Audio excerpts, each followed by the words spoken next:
పరిశుద్ధ గ్రంథం నుండి మొదటి సమయ గ్రంథం 2వ అధ్యాయం 30వ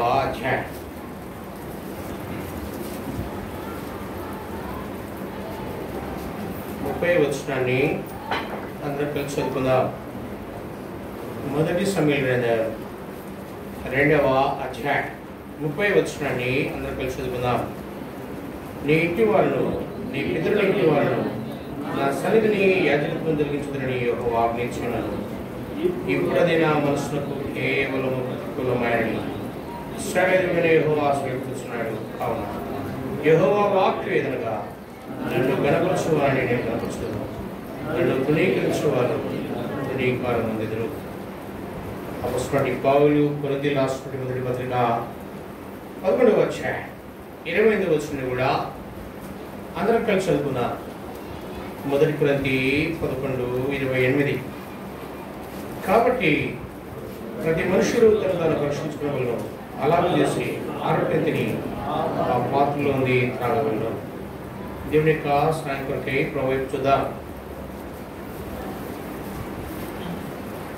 పరిశుద్ధుడైన తండ్రి, గొప్ప దేవా, స్తుతులకు పాత్రుడా, స్తోత్రుడా, మహాకాశం ప్రజల దేవా, నా స్తుతికి, నా రక్షణకు, నా నిరీక్షణకు కారణపడుతున్న దేవా, మీకు వందనాలు, స్తోత్రాలు చెల్లిస్తా ఉన్నాను. నేను మమ్మల్ని ప్రేమించి దేవా ఈ సమయాన్ని మీరు అనుగ్రహించడానికి స్తోత్రాలు. ఆరాధన సహాయకరంగా దేవా నేను తీసుకొచ్చిన మాటలకే స్తోత్రాలు. ప్రభావ నీతో దేవుడైనటువంటి సమయాన్ని దేవుడైన ఎవరైనా ఉన్నారా అని ప్రతి వస్తుంది స్తోత్రాలు.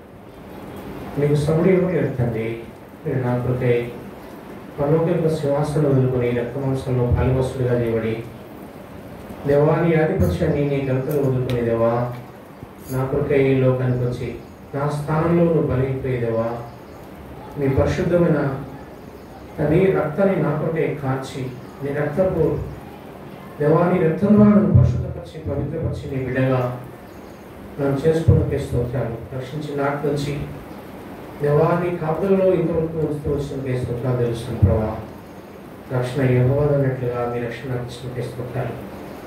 నీ బిడ్డల మధ్యన ఈరోజు నన్ను కూడా ఆయా ప్రశ్నలు కూడా వెళ్తున్నప్పుడు మీరు తప్పించి సంరక్షించి భద్రపరిచి మీరు ఇచ్చిన ఆయుష్ ఆరోగ్యాలకి కూడా స్తోత్రాలు తెలుస్తూ ఉన్నారు తండ్రి.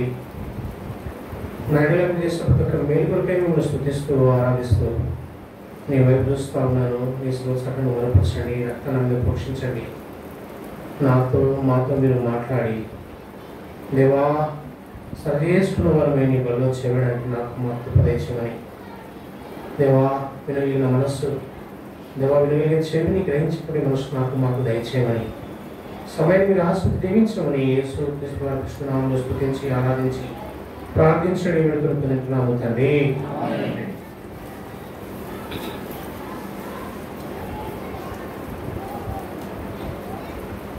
ప్రేమటువంటి సోదరి సోదరులారా, ఇక్కడ ఒక మాట చూస్తా ఉన్నా, నన్ను గణపరచు అని నేను గణపరుస్తాను, నన్ను తృణీకరించు అని నేను తృణీకరిస్తాను అంటున్నాడు.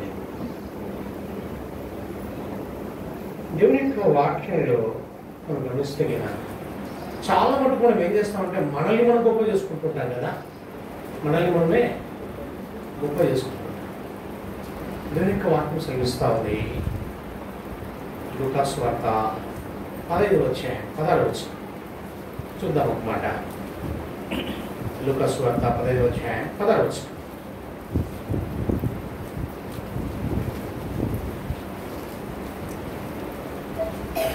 చూడండి, తీసుకోండి. లూకాసు వార్త 16వ అధ్యాయం అండి, క్షమించండి, 16వ అధ్యాయం 15వ వచనం. 16, 15. మీరు మనుషులు ఎదుట నీతిమంతులని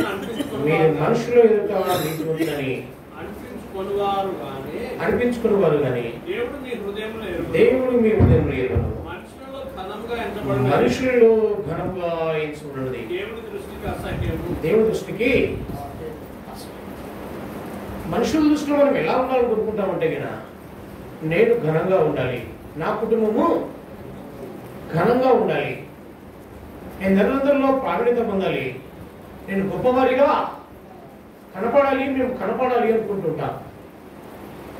అందుకే చాలా విషయాల్లో మనం ఆత్మీయ జీవిత యాత్రలో నష్టాన్ని తెచ్చుకునేవారిగా ఉంటాం. మనుషుల ఎదుట సరి చేసుకోవాలా, దేవుని ఎదుట కూడా సరి చేసుకోవాలి.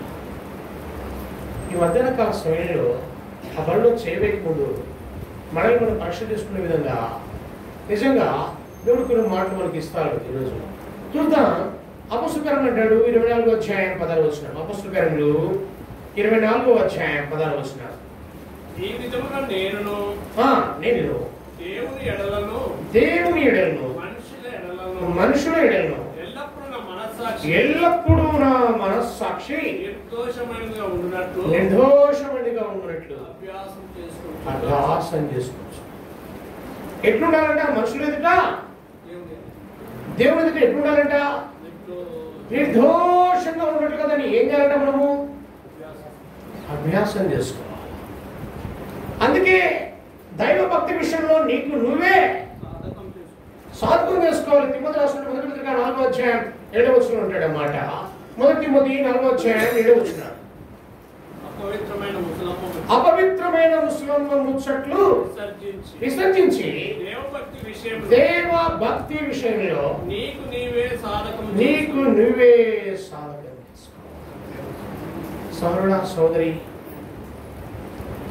మనకు మనమే ఏం చేయాలా? సాధకం చేసుకోవాలి. దేవుని యొక్క వాక్యాలు అంటాడు యెషయా 29వ అధ్యాయం 10వ వచనం.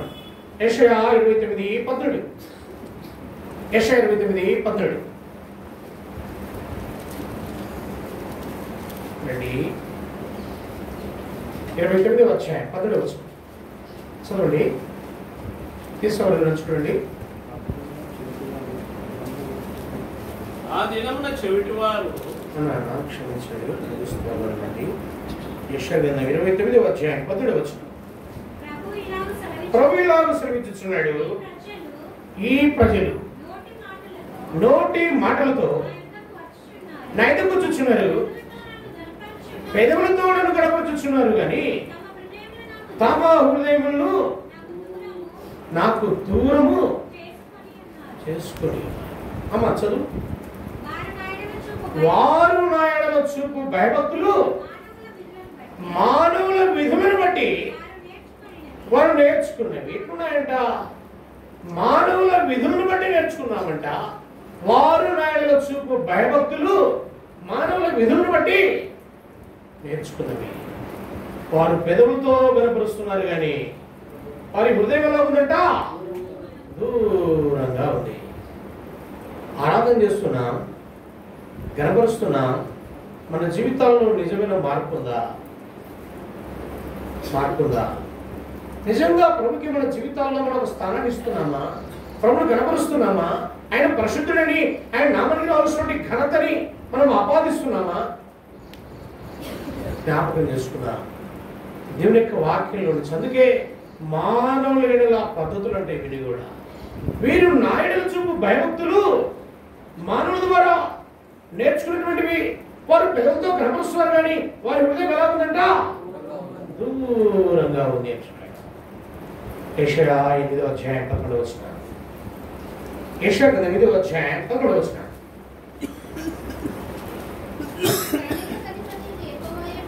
సైన్యములకు అధిపతి యెహోవాయే పరిశుద్ధుడు.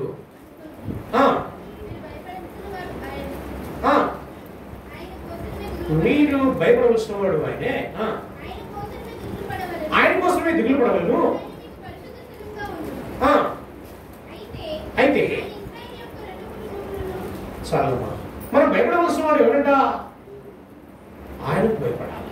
ఎందుకంటే అక్కడ అంటాడు మత్తయి సువార్త 10వ అధ్యాయం 8వ వచనం. మత్తయి సువార్త 10వ అధ్యాయం 8వ వచనం. మత్తయి సువార్త 10వ అధ్యాయం 8వ వచనం.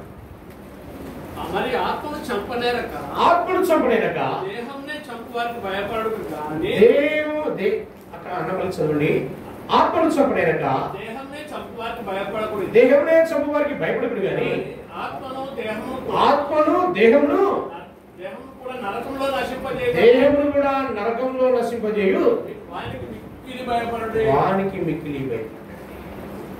ఈ శరీరాన్ని, ఆత్మను రెండు తీసుకెళ్ళి ఎక్కడేస్తాడు? నరకంలో వేస్తాడు. ఎవరికి భయపడాలి ఇప్పుడు మనము? దేవునికి భయపడాలి, మనుషులు కాదు. దేవునికి భయపడేవారు.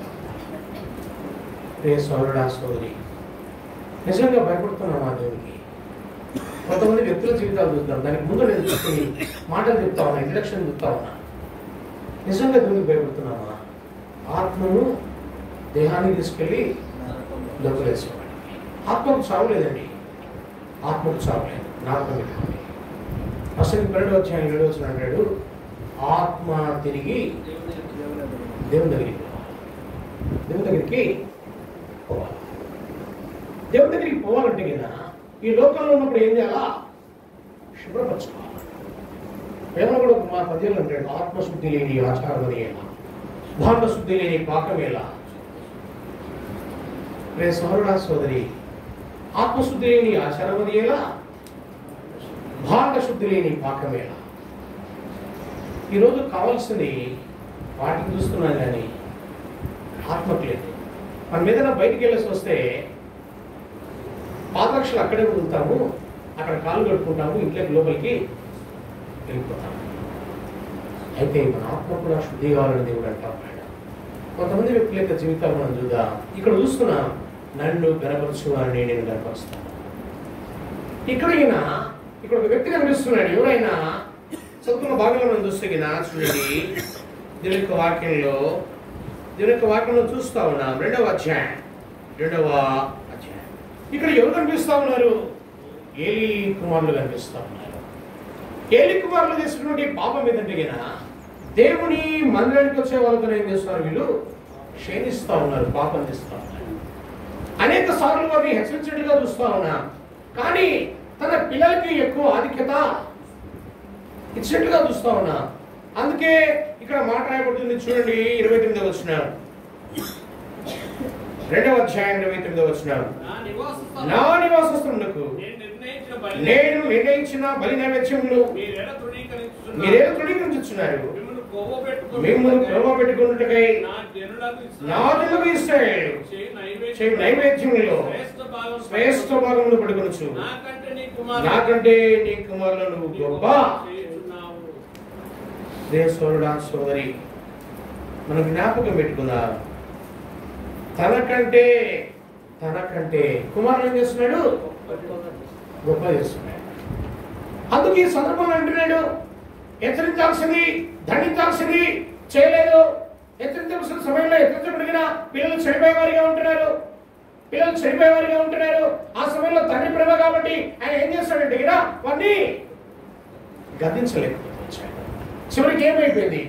దేవుని మనస్సును పట్టబడతా వచ్చింది. అయితే ఏలీ కుమారులైనటువంటి హోప్ని ఫినెహాసు వాళ్ళు చంపబడతా వచ్చారు. ఏలీ బహుగా ఉన్నాడు కాబట్టి, బాహుబలి ఉన్నాడు కాబట్టి మెడవిడిగా అలాగే చనిపోయినట్లుగా చూస్తా ఉన్నా. హోప్ని యొక్క భార్య కూడా ఈ కాపదని చెప్పి ప్రసవించి అంటూ ఉంది, దేవుని మహిమ మందిరంలోంచి ప్రభావం వెళ్ళిపోయిందని చెప్పి ఏడుస్తూ కుమారుడిగా అక్కడ మరణించినట్లుగా చూస్తా ఉన్నా. ఎందుకు ఈ మాట్లాడటానికి? దేవునికి రావాల్సినటువంటి ఘనత దేవునికి వారు ఇవ్వలేదు కాబట్టి వారు ఏమైపోయారంటే నష్టపోయినట్లుగా చూస్తా ఉన్నా. ఈనాడు కూడా మన కుటుంబ జీవితాల్లో దేవుని కంటే అత్యధిక స్థానాన్ని ఎవరు కూడా ఇవ్వకూడదు. దేవుని యొక్క వాక్యం నుంచి కొన్ని చూద్దాం రండి. మరొక మాట చూద్దాం. 2వ దినవృత్తాంత గ్రంథంలో కొన్ని మాటలు చూద్దాం. 2వ దినవృత్తాంత గ్రంథంలో 26వ అధ్యాయం 26వ అధ్యాయం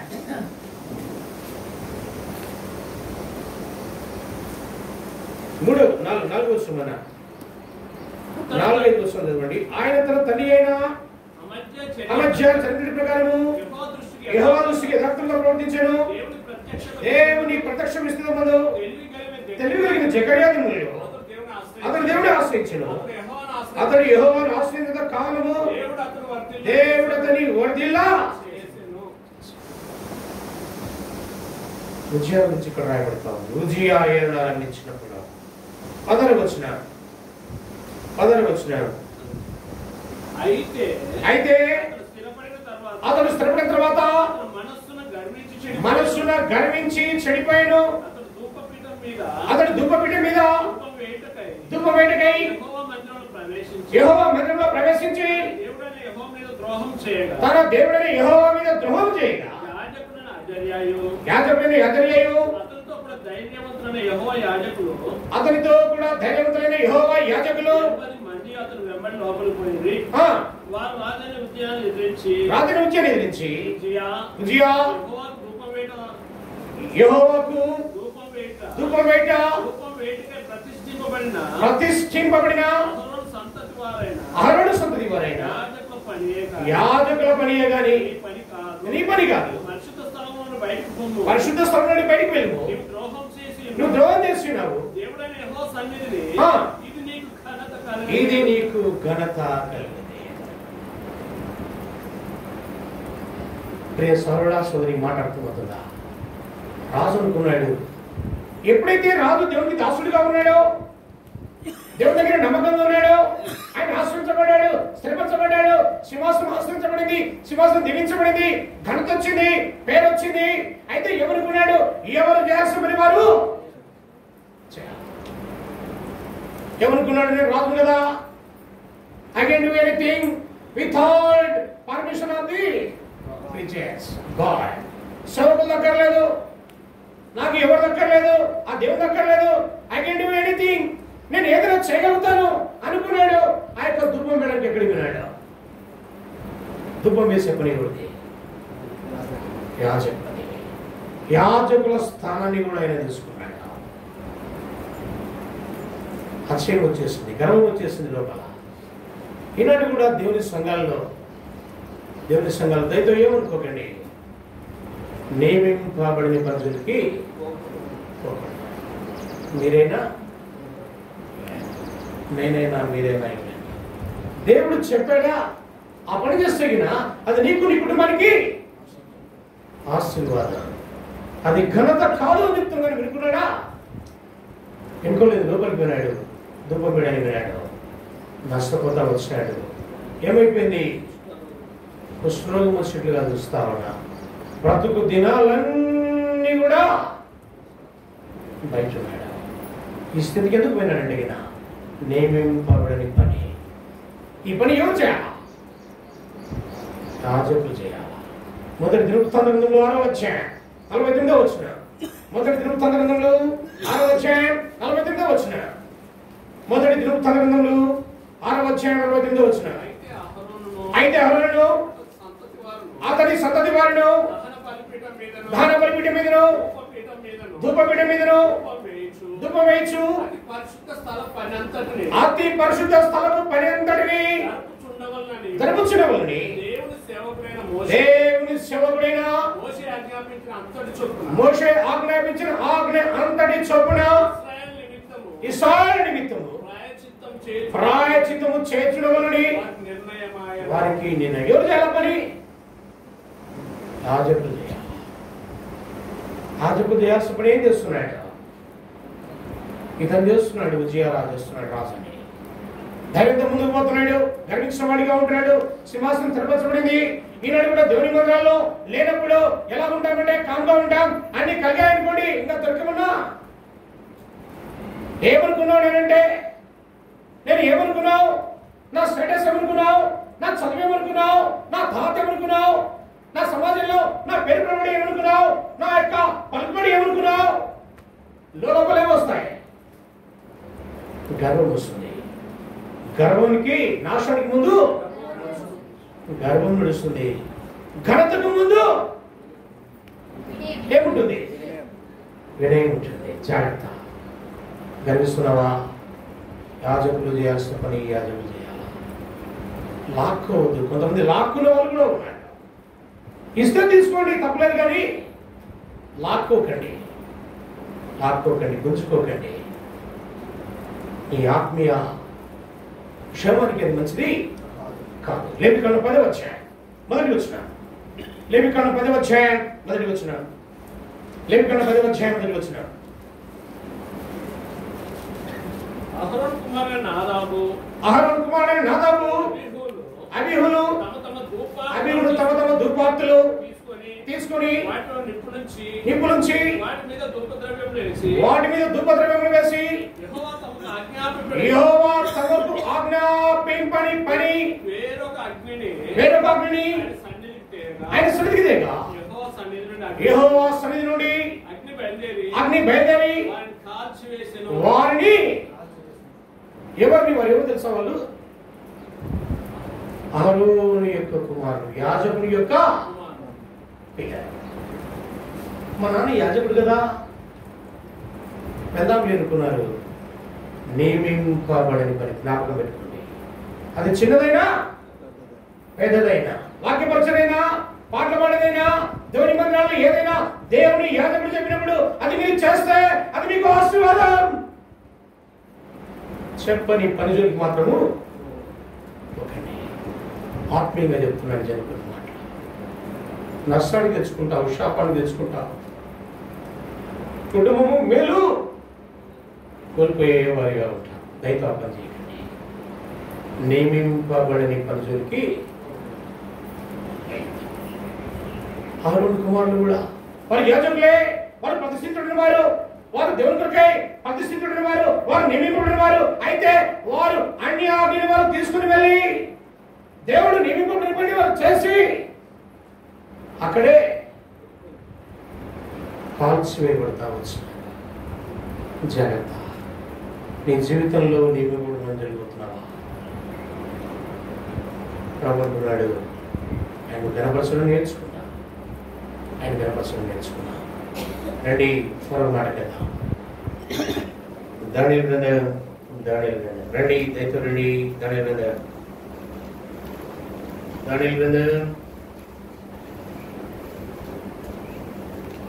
4వ అధ్యాయం 30వ వచనం చూడండి. రాజు బబులోను ఈ విశాలపట్టణము నా బలాధికారమును నా ప్రభావ ఘనతను కనపరచుటకై నా రాజధాని నగరముగా నేను కట్టించినది కదా అని తాను అనుకున్నాడు. రాజు నోట ఈ మాట ఎండగా ఆకాశం యొక్క శబ్దం వచ్చెను. ఎదురుగా రాజుకు నెప్పుకొచ్చెను, ఇదే నీకు ప్రకటన, నీ రాజ్యం నీ ఎదురు తొలగిపోయాను. లోపల ఏమనుకున్నాడు? ఈ మహానగరం, ఈ పెద్ద పట్టణం నేను కట్టుకున్నా, ఇది నా బలాధికారానికి గుర్తు, ఇది నా హర్షానికి గుర్తు అనుకున్నాడు. ఒక పెద్ద నగరాన్ని కట్టుకున్నాడంట. ఇది నా బలాధికారానికి గుర్తుగా ఉంది. ప్రియ సోదరుడా సోదరి, ఆయన జీవితంలో ఏనాడు పెరిగినాడు? గడ్డి మేసే స్థాయికి ఆయన వెళ్ళిపోతా వచ్చినాడు. 7 సంవత్సరాల కాలం గడ్డి మేస్తూ వచ్చినాడు.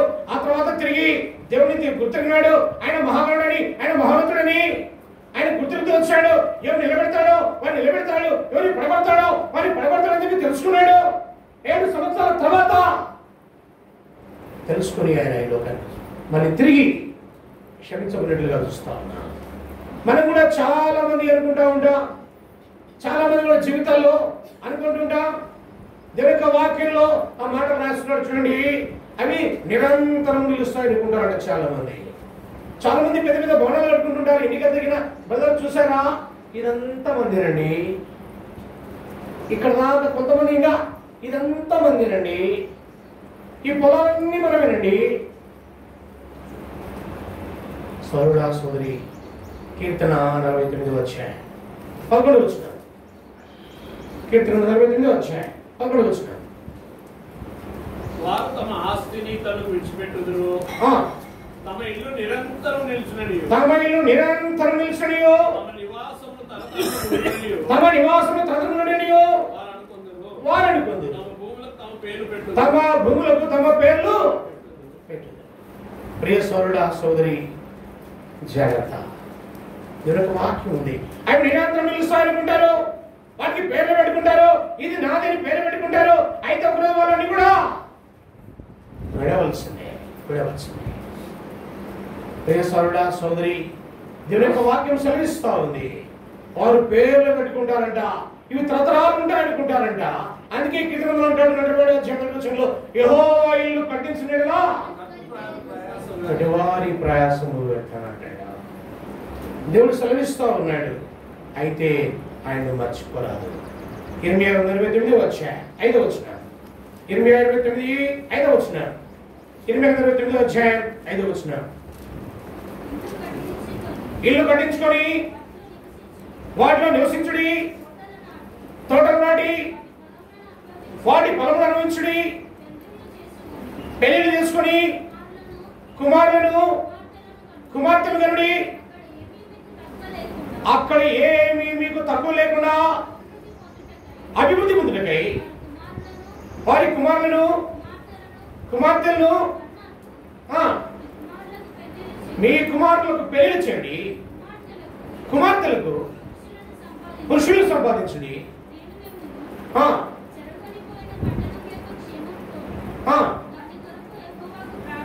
ప్రియ సోదరుడా సోదరి, దేవుడే సెలవిస్తున్నాడు, అయ్యా మీరు కట్టుకోండి, ఉండండి, బాగుండండి, తోట నాటుకోండి. అయితే ఏం చేయాలా? యెరూషలేము యొక్క క్షేమం కోసం ప్రార్థన చేయాలి. అట్లాగే ఎప్పుడు కూడా మర్చిపోరాదు. 2 అధ్యాయం 12 వచనం. 2 అధ్యాయం 12 వచనం. 8-12. మంచి ఇల్లు కట్టించుకొని దానిలో నివసింపగా నీ పశువులు గొర్రె మేకలను వృద్ధి నీకు వెండి బంగారం విస్తరించి నీకు కలిగినంత వర్తిల్లినప్పుడు నీ మనస్సు చదవమ్మా బాగా చదవండి. నీ మనస్సు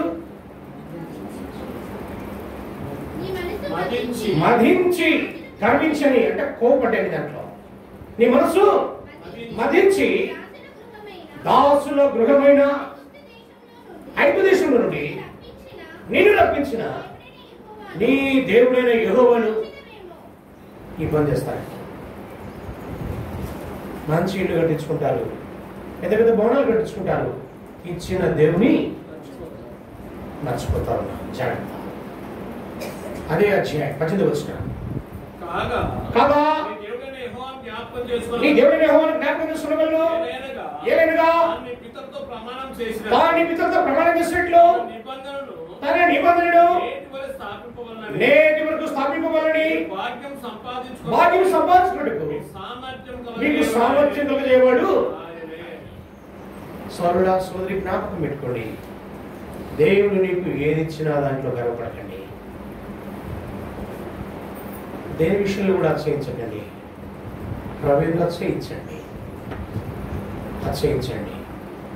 రాస్తున్నాడు, ఆ సామర్థ్యం సంపాదించుకునే భాగ్యము దయచేవాడు ఆయన. మర్చిపోతున్నావా? ఉద్యోగం రాకముందు ఒకటి, ఉద్యోగం వచ్చిన తర్వాత ఒకటి, పెళ్లి కాకముందు ఒకటి, పెళ్లి అయిన తర్వాత ఒకటి, వివాహం కాకముందు ఆ వివాహం అయిన తర్వాత పిల్లలు కాకముందు ఒకటి, పిల్లలు కన్న తర్వాత ఒకటి. చాలా మంది జీవితాల్లో చేసిన మేలు మర్చేవారిగా ఉంటున్నారు. అందుకే రాస్తా ఉన్నాడు, మర్చెదవేమో జాగ్రత్త. ఇక్కడ కూడా అనుకున్నాడు, ఆయన ఇల్లు కట్టించుకున్నాడు, ఇది నా బలాధికారం కొరకు నేను కట్టించుకున్నా, ఇది నా ఘనత కొరకు నేను కట్టించుకున్నా. దేవుడు అన్నాడు, నీ రాజ్యం తీసివేయబడుతుంది పో అన్నాడు. 7 సంవత్సరాల కాలం ఏమైపోయింది? పశువులు గడిమేసినట్లుగా నెబుకద్నెజరు గడిమేస్తా వచ్చినాడు, తిరిగి గుణపడతా వచ్చినాడు. ఆ చివరి వచ్చారు కదా, దేవుడు గొప్పవాడని ఆయన స్తుతిస్తా వచ్చినాడు. తిరిగి తన రాత్రి తిరిగి మళ్ళీ దేవుడు అందిస్తా వచ్చినాడు. నీ జీవితంలో నువ్వు ఎక్కడ గర్వపడుతున్నావు? ఎక్కడ అతిశయిస్తా ఉన్నావు? ఎక్కడ అతిశయిస్తా ఉన్నావు? జాగ్రత్త. 28-9 వచ్చా, 23-24 వచ్చినాలు, 29-23 వచ్చినాలు. యెహోవా ఇలా సమీపించున్నాడు, జ్ఞానితను ఘనను బట్టి శివుడు తన స్వరం బట్టి అతిశయపకూడదు, ఐశ్వర్యవంతుడు తన ఐశ్వర్యం బట్టి అతిశయపకూడదు, దేవుని బట్టి అతిశయపకూడదుగా భూమి మీద కృప చూపచ్చు, నీతి న్యాయములు జరిగించున్న యెహోవాను నేనే అని గ్రహించి నన్ను పరిశీలనగా తెలుసుకుంటున్న బట్టి అతిశయించాలి. అటు వారిలో నేను ఆనందిస్తా ఉన్నా. ఆ ప్రభువును గుర్తిరిగి నేను ఇతర జ్ఞానం కూడా అతిశయించరాదు, శూడు తన సురత్వాన్ని బట్టి అతిశయించరాదు. ఆ ప్రభు ఏమై ఉన్నాడు, ఆ ప్రభు నీకు ఏమై ఉన్నాడు, ఆయన బట్టి నేను ఏం చేయాలా? అతిశయించేవారిగా ఉండాలా, ఆనందించేవారిగా ఉండాలా. కీర్తన 20వ అధ్యాయం 7వ వచనం. కీర్తన 20వ అధ్యాయం 7వ వచనం. కొందరు రథములను బట్టి కొందరు కులములను బట్టి అతిశయపడుదురు. మనమైతే దేవుడిని యెహోవా నామమును బట్టి.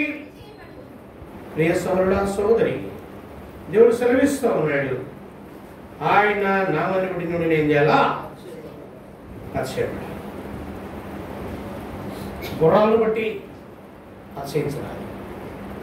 గుర్రాలు రథాలను బట్టి అంటే రాజరికాన్ని బట్టి, ఇక్కడటువంటి పేరు ప్రఖ్యాతులను బట్టి, ఇక్కడటువంటి హోదాలను బట్టి, ఇక్కడటువంటి ధనగతాలను బట్టి, ఇక్కడటువంటి భోగభాగ్యాలను బట్టి, ఇక్కడటువంటి ఉద్యోగాన్ని బట్టి నువ్వు ఏ విషయంలో కూడా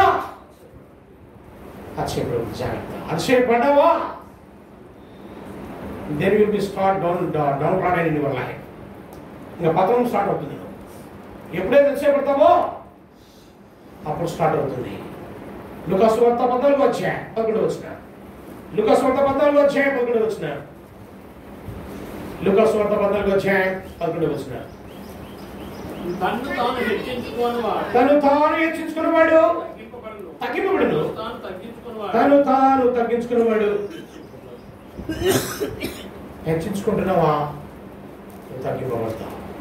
నువ్వు తగ్గించుకుంటున్నావా? హెచ్చింపబడతావు. నీ జీవితంలో నువ్వు ఎలాగ వెళ్తున్నావు, నీ స్థితిగతులు బట్టి నువ్వు ఎలాగ వెళ్తున్నావు. ప్రభునందే నీవు నేను వర్షించవలసిన వారిగా ఉంటున్నావు. రోమీ రాసిన పత్రిక 1వ అధ్యాయం, క్షమించండి, 1 Corinthians 1వ అధ్యాయం 31వ వచనం. 1 Corinthians 1వ అధ్యాయం 31వ వచనం. అతిశయించువాడు ప్రభునందు అతిశయించవలెను అని వ్రాయబడినది నెరవేరినట్లు దేవుని మూలంగా ఆయన మనకు జ్ఞానమును నీతియు పరిశుద్ధతయు విమోచనమై ఉన్నాడు. నువ్వు ఎవరిని అతిశయించాలా? దేవుని యందు నేను అతిశయించవలసిన వారిగా ఉంటున్నాను. 2 Corinthians 10వ అధ్యాయం 2 Corinthians 10వ అధ్యాయం 17వ వచనం. 2 Corinthians 10:17. అతిశయించువాడు నా యందే అతిశయించాలి. ఇది వచనం చదవమా? పదకొండవ వచనం చూడు. మళ్ళీ చదవమా? ప్రభు మెచ్చుకున్నవాడే ఏగుడు గాని తను తాను మెచ్చుకున్నవాడు. ఇప్పుడు ఎవరు మెచ్చుకోవాలి? నిన్ను దేవుడు మెచ్చుకోవాలి. నిజంగా నా దేవుడు నా బిడ్డ ఎలా ఉన్నాడు, నా బిడ్డ ఎలా ఉంది దేవుని సన్నిధిలో? ప్రభు మీ హృదయాలను చూసేవాడు, మనుషులు చూసేవాడు కాదు, నీ క్యారెక్టర్ చూసేవాడు కాదు, నీ ఉద్యోగాలు చూసేవాడు కాదు, నీ స్థితిగతులు చూసేవాడు కాదు, నీ ఇల్లు చూసేవాడు కాదు, నీ భూములు చూసేవాడు కాదు, నీ హోదా చూసేవాడు కాదు, నీ పేరు ప్రఖ్యాతులు చూసేవాడు కాదు. దేవునిలో నువ్వు ఏమైనావో అదే చూస్తాడు దేవుడు. ఎవరి దగ్గర పడితే వాడి దగ్గర దేవుడు కూడా ఉన్నాడు. యెషయా 66వ అధ్యాయం 2వ వచనం చూడండి. 66వ అధ్యాయం 2వ వచనం. అవన్నీ నా హస్తకృత్యములు కావా? ఇవన్నీ నా వలన నుండి యెహోవా సెలవిస్తున్నాడు. ఎవడు దీనుడై నలిగిన హృదయం గలవాడై నా మాట విని బ్రతుకుచుండునో నేను వానిదే. ఎవరు దృష్టి అని దృష్టి? ఎవడు దీనుడై ఆయన మాట విని ఉంటుంటారు వారిని తెలుసుకోండి. నిజంగా ఆయన మాట వింటున్నావా? ఆయన నువ్వు లోపడుతున్నావా? నువ్వు మెచ్చుకుంటున్నావా? నీ దృష్టిలో ఏమని అనుకుంటున్నావా? నీ యొక్క దాన్ని బట్టి నువ్వు అతిశయిస్తా ఉన్నావా? గర్విస్తూ ఉన్నావా? జాగ్రత్త. ప్రభు మెచ్చుకున్నవాడే యోగ్యుడు కానీ నేను మెచ్చుకుని యోగ్యుడు. ప్రభు సెలవిస్తా ఉన్నాడు. ఆయన ఏమనుకున్నాడు? ఇది నా నామ ఘనత వరకు కట్టించుకున్నా. ఏమైపోయింది? పోయింది. గాడిద వేసినట్లుగా గడ్డి వేస్తూ బ్రతుకుతా వచ్చినాడు 7 సంవత్సరాల కాలం పాటు. తిరిగి తెలుసుకున్నాడు, ప్రభు దగ్గరికి వచ్చాడు, పశ్చాత్తాపన్నాడు, తిరిగి పోటుకున్నది పొందుకున్నాడు. ఈరోజు నీ జీవితంలో నా జీవితంలో కూడా బరువుగా ఆ రిపెంటెన్స్ లైఫ్ దేవుడు కోరుతున్నాడు. రండి మరొక మాట చూద్దాం. దేవుని వాక్యం నుంచి దానియలు గ్రంథం 6వ అధ్యాయం. దానియలు గ్రంథం 5వ అధ్యాయం 5వ అధ్యాయం 21 వచనం. అన్న 20 నుంచి చదవండి అన్న. 20 నుంచి 5వ అధ్యాయం దానిలో 5వ అధ్యాయం 20 వచనం. అయితే అతడు మనసును అతిశయించి బలత్కారం చేయటకు అతని హృదయంలో కఠినం తీసుకున్నాను. కఠినం తీసుకున్న దేవుడు అతని ప్రభుత్వము అతని యుద్ధ నుండి తీసివేసి అతని ఘనతను పోగొట్టాను. అప్పుడు అతడు మానవుల యుద్ధ నుండి త్రమబడి పశువుల వంటి మనసు గలవాడాయను.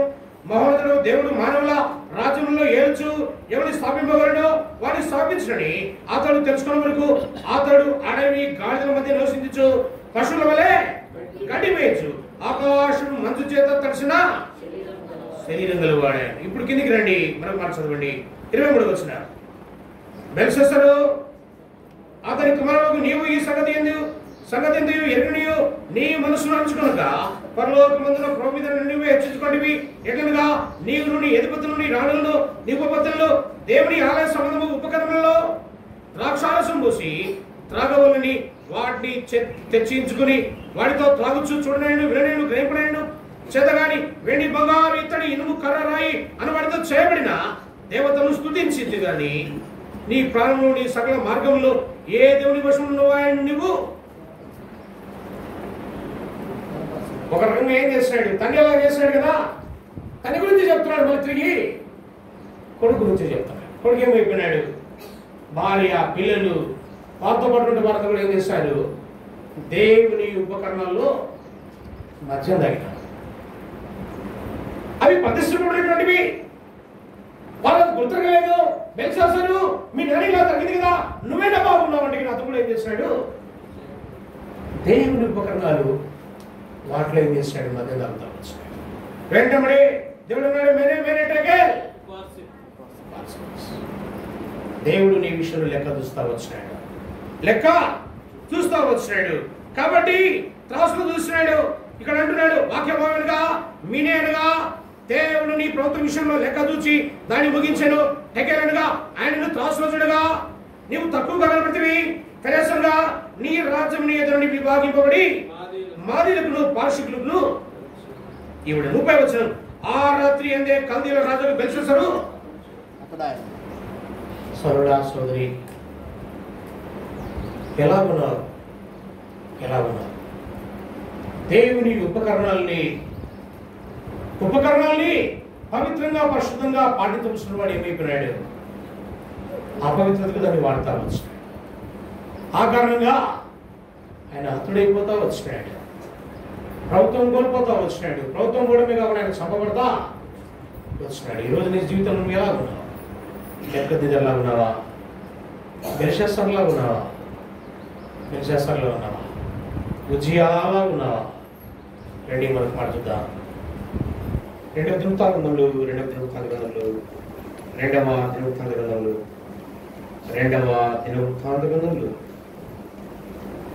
యొక్క వాక్యంలో నుంచి 32వ అధ్యాయం 32వ అధ్యాయం 2వ దినవృత్తాంతం 32వ అధ్యాయం 21 వచనాలు. 37వ అధ్యాయం మొదటిగా 37వ అధ్యాయం 20-21 వచనాలు. హిజ్కియా యూదా దేశంలో ఇలా వెలిగించి తన దేవుడైన యెహోవా దృష్టికి అనుకూలంగాను యథార్థంగాను నమ్మకంగాను పనిచేసి వచ్చాను.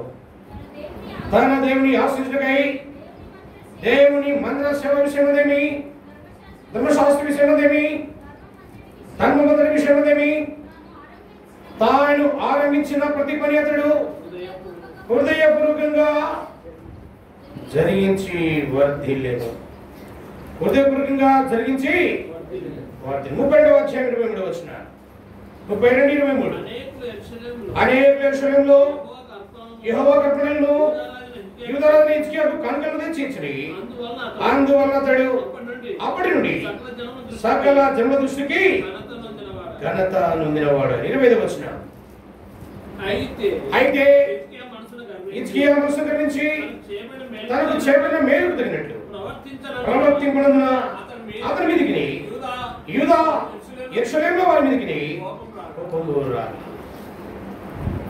చూడండి, ఒక మంచి రాజు 29వ అధ్యాయంలో 25 సంవత్సరాల వయసులో రాజరికానికి వచ్చిన తర్వాత ఫస్ట్ ఆయన చేస్తున్నది ఏదంటే దేవుని మందిరాన్ని ప్రేమిస్తా వచ్చినాడు, దేవుని మందిరాన్ని బాగు చేస్తా వచ్చినాడు, సత్యంగా ఉన్నాడు, యథార్థంగా ఉన్నాడు, అన్ని విషయాల్లో దేవుని నామానికి కృతజ్ఞత కలిగి ఉన్నాడు, అన్ని విషయాల్లో దేవుడు ఏం చేస్తున్నాడు, వర్ధిల్ల చేస్తా వచ్చినాడు.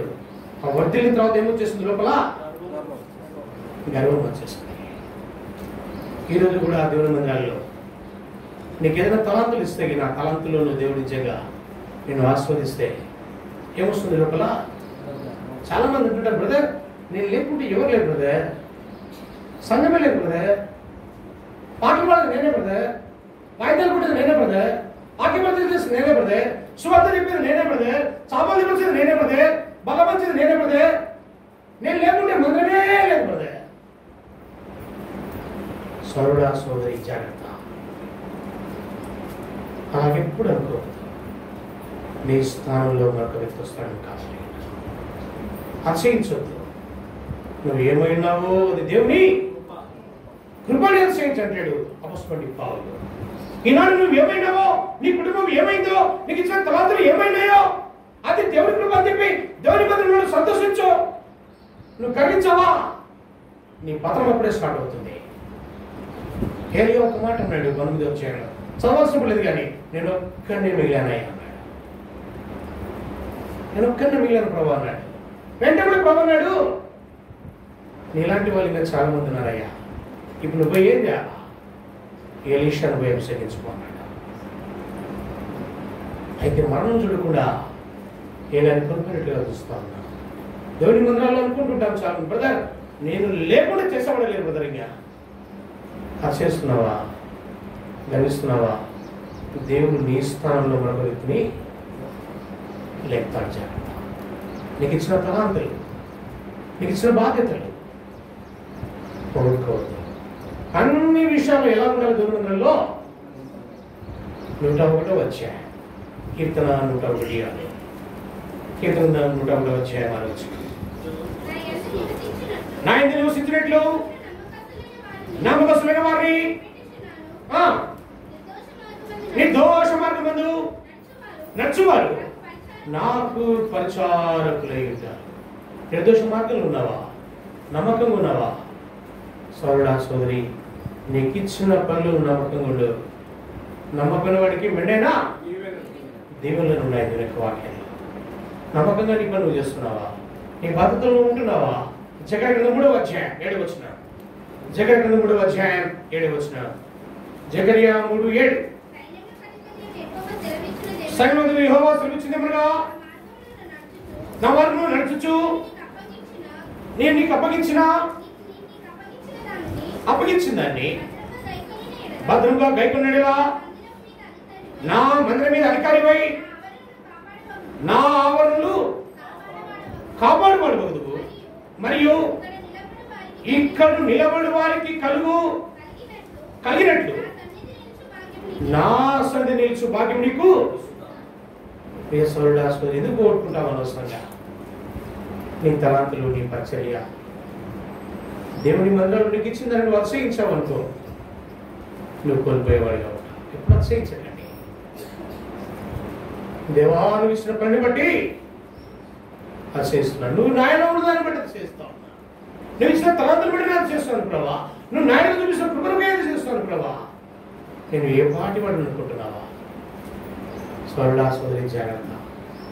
బెల్షాస్త్ర జీవితంలో బెల్షాస్త్రంలో కోల్పోతా వచ్చినాడు, తన మార్గంలో ఆయన నడుస్తా వచ్చినాడు, అతిశయిస్తా వచ్చినాడు, గర్విస్తా వచ్చినాడు, ఆ కారణంగా నష్టపోతా వచ్చినాడు. రండి మరొక మాట చూద్దాం. యెషయా గ్రంథం 12వ అధ్యాయం, యెషయా 12:13-14 వచ్చినారు. యెషయా గ్రంథం 12వ అధ్యాయం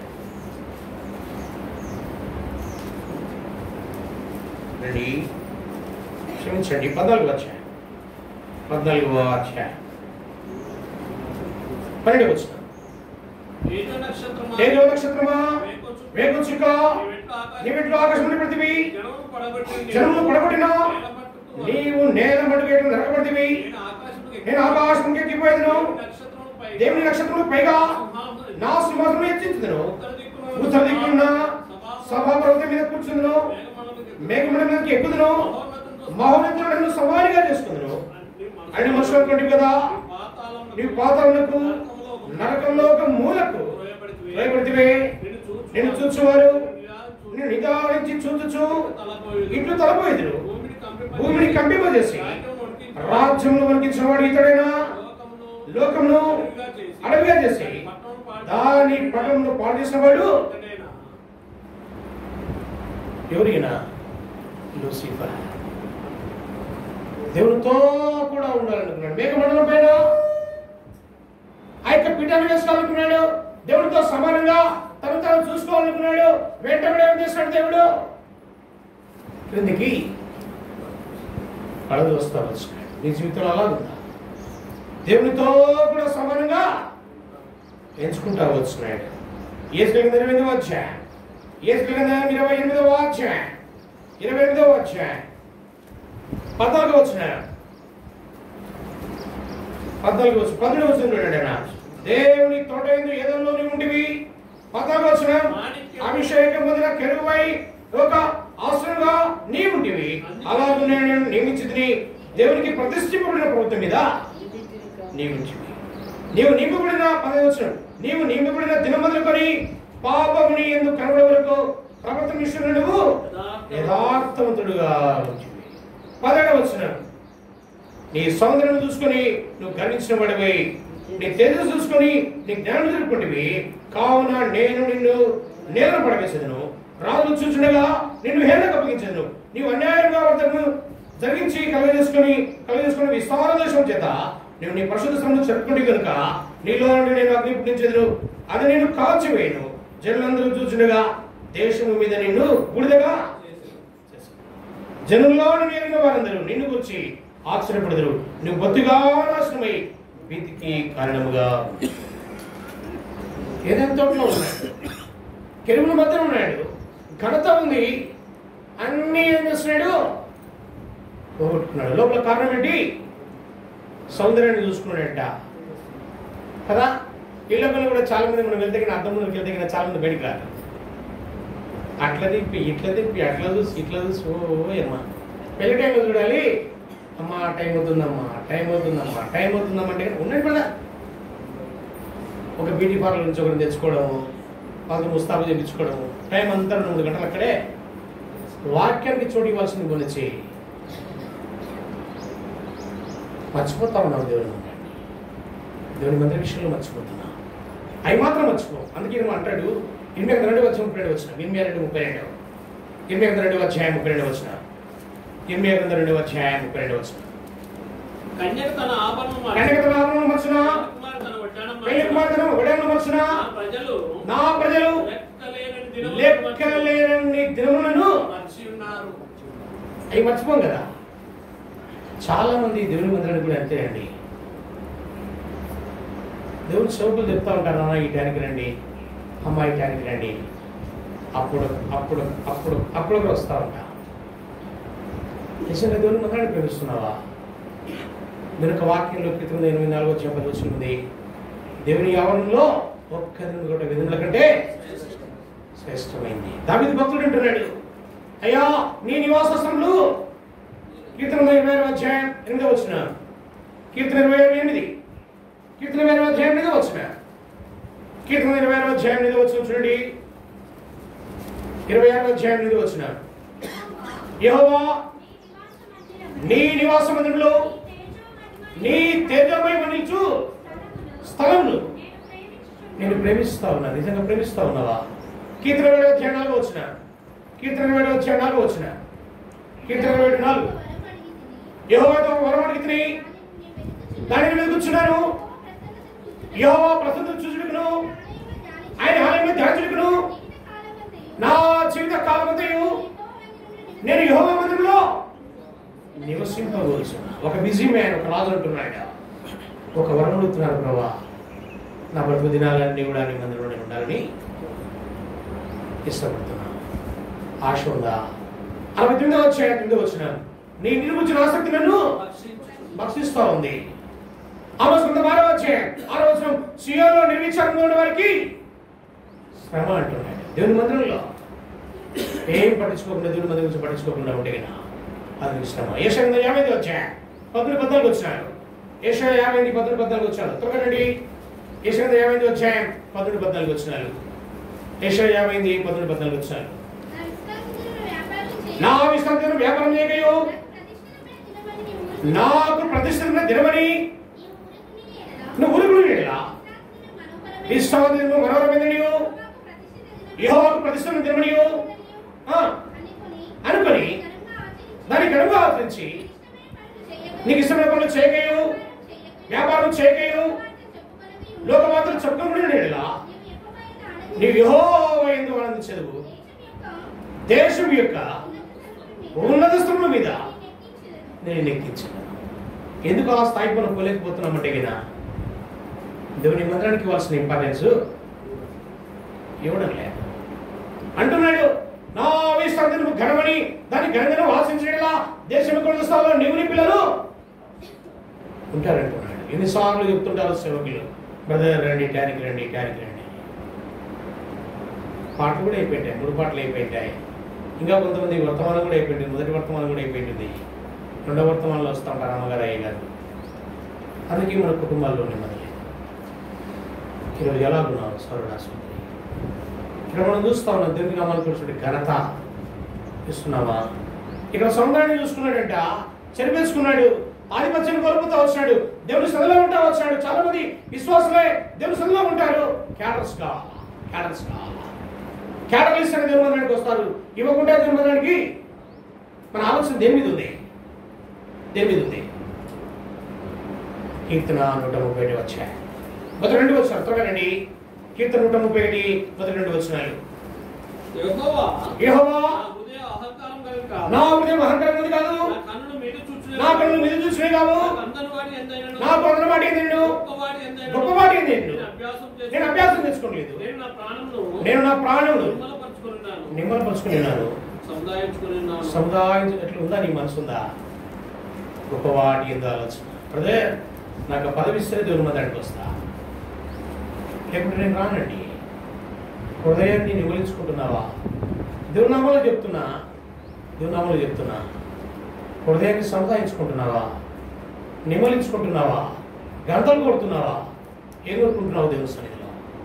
అవి ఇస్తే వచ్చే వాళ్ళు చాలా మంది ఉన్నారండి. అవి ఇవ్వకుంటే రారండి.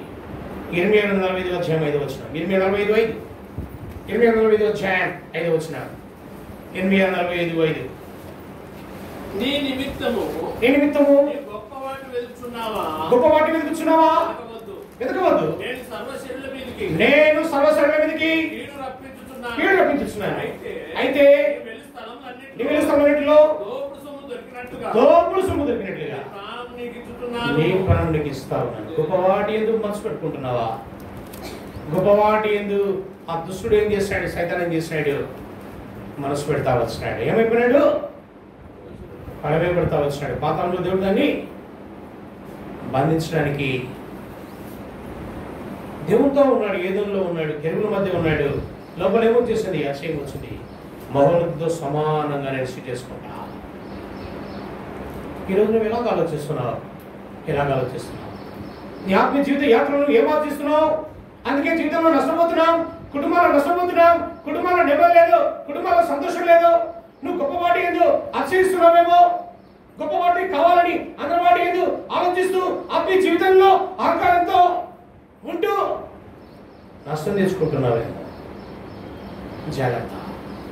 ఒకే నువ్వు జీవితం చూసుకుని ముగించుకున్న సమయం అయిపోయింది, అన్నెక్త సమయం కూడా అయిపోయింది. నాకు ఎస్తరి గ్రంథం రండి. ఎస్తరి గ్రంథ దేవుని యొక్క వాక్యంలోంచి 6వ అధ్యాయం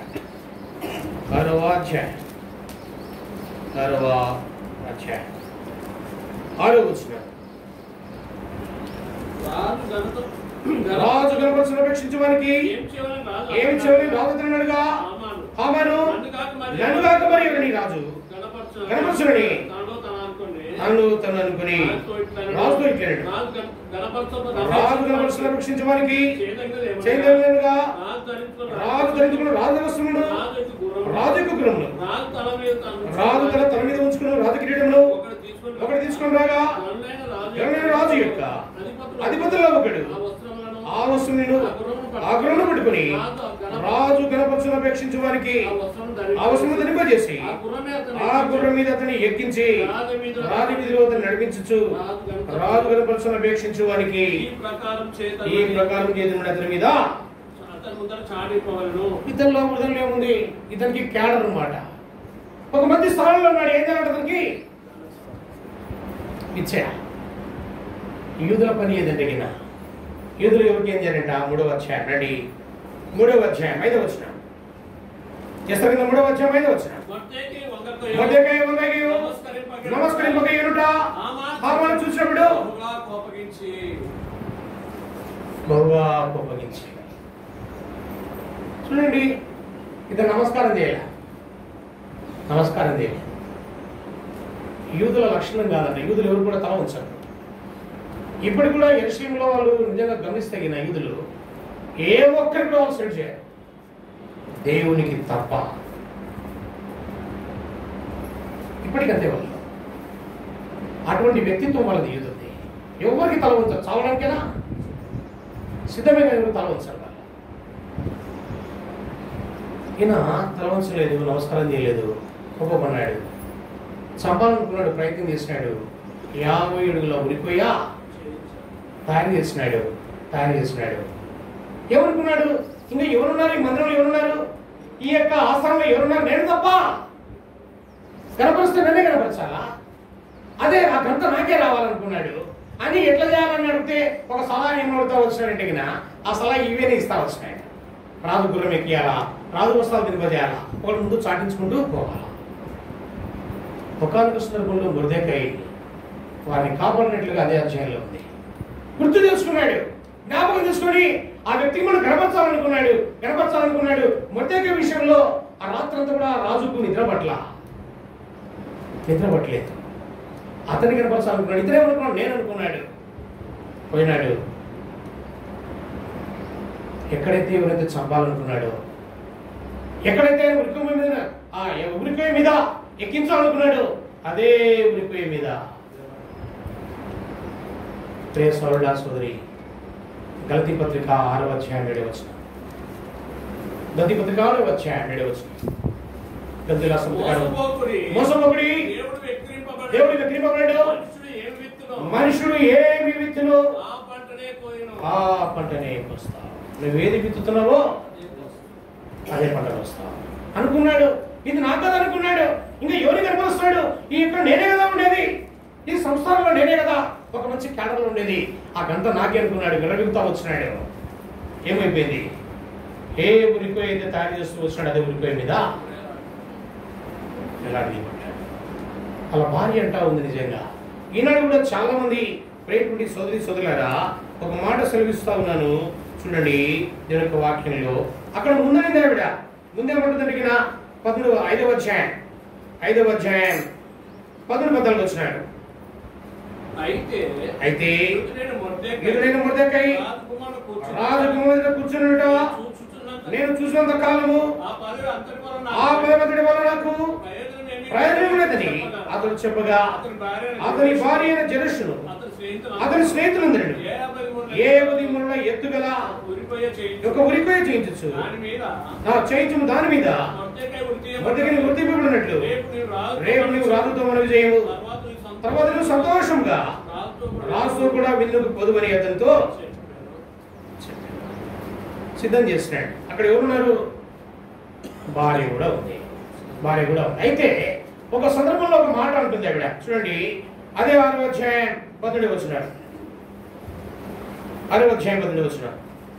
హామాను తనకు సంభవించినంతయు తన భార్య అయిన జెరషును తన స్నేహితులందరినీ తెలుపగా అతని యుద్ధనున్న జ్ఞానులను అతని భార్య అయిన జెరషును ఎవరి చేత నీకు అధికార నష్టం కలుగుతున్నదో ఆ మొర్దెకై యూదుల వంశవాడిని అతని మీద నీకు ఆయన గతంలో తెలుదు అని అంటా ఉంది. ఎవరికి ఐడియా చేస్తా ఉంది? ఒకవేళ ఆయన యూదుడైతే నీకు ఏం రాదు, అంత రాదండి, జయం రాదండి, మానుకోండి అని చెప్పింది. ఈనాడు కూడా మనం ఎలా ఉండాలంటే నా సోదరులుగా ఏది గైడ్ చేయాలో అది గైడ్ చేయాలి. అందుకే దేవుని యొక్క వాక్యం సెలవిస్తుందంటే కినా 18 వచ్చాయి, సంతకం 18 వచ్చాయి, 14 కోసం అనుకుంటాను అన్నమాట. సామెతలు 18:14, సామెతలు 18:14, క్షమించండి 22 వచ్చిన 18:22. భార్య దొరికిన వారికి మేలు దొరికిన అటివాడు యెహోవా అనుగ్రహం పొందినవాడు. 19 అధ్యాయం 14 వచ్చిన గృహమును విత్తమును పితరిచ్చిన స్వాస్థ్యము సుబుద్ధి గల భార్య యెహోవా యొక్క. ఈరోజు చాలా మంది 37 సంవత్సరం 37 అధ్యాయం అంటాడు, భర్తకు గంట విధానం వస్తుంది, భార్య వస్తుంది. సమాజంలో ఒక నాయుడు ఉంది, ప్రతి ఒక్క మగవాడి విజయం కనుక ఒక స్త్రీ ఉంటుందని. ప్రతి ఒక్క మగవాడి పతనం వెనుక కూడా స్త్రీనే ఉంటుంది. కుటుంబాన్ని కట్టుకోవాల్సిన బాధ్యత ఎవరి మీద ఉంది? స్త్రీ మీద. అందుకే సంగతి 37 అంటాడు, జ్ఞానంతో తన ఇల్లు కట్టుకుంటుందంట, తన పెరటికి గవిని ఎదుట పేరు ప్రఖ్యాతులు వస్తాయండి. ఏమేం చేసింది? గైడ్ చేసింది. అయ్యా ఒకవేళ ఆయన యూదుడైతే నీకు జయం కలదయ్యా మానుకో చెప్పింది. విన్నాడా? ఫస్ట్ గైడ్ చేసింది. ఫస్ట్ ఆమె కూడా అక్కడ అవతాసం పలికింది. తర్వాత చెప్పింది కానీ వినలేదు. ఏమైపోయింది? కుటుంబం అంతా నష్టపోతావు. ఎందుకు ఈ మాట ఉంటారంటే కింద చాలా మందిరాల్లో చాలా మంది సహోదరులు పక్కన ఉంటారు, సిస్టర్లు ఎక్కువ ఉంటారు. దయచేసి ఏమనుకోకండి, అంటున్నాను అనుకోండి. దీనికి వాక్యం ఏం తెలుస్తుంది? వారు మౌనంగా ఉండాలి వాక్యం అంటున్నాను. ఏమనుకోకండి, దేవుని వాక్యాలు చెప్తున్నాను మొదలున్నట్టుగా. సోదరులు దేవుని మందిరంలో చాలా సంఘాల్లో చూసినప్పుడు ఫస్ట్ కట్టలు తీసుకుని దేవుడు అడిగినా మా దైతాపం చేయకండి, మీ కుటుంబానికి శాపాన్ని నష్టాన్ని తెచ్చుకోకండి. ప్రభునామంలో మనవి చేస్తూ ఉన్నాం. చాలా సంఘాల్లో ఆ వీడియో క్లిప్ చూస్తూ ఉంటే కదా ముందుకు పరిగెడుతూ ఉంటారు. ఇది మీ కుటుంబాలకు శాపం, నేమేమి ప్రాబ్లం జరిగిపోకండి, ఆత్మీయంగా నష్టాన్ని తెచ్చుకోకండి.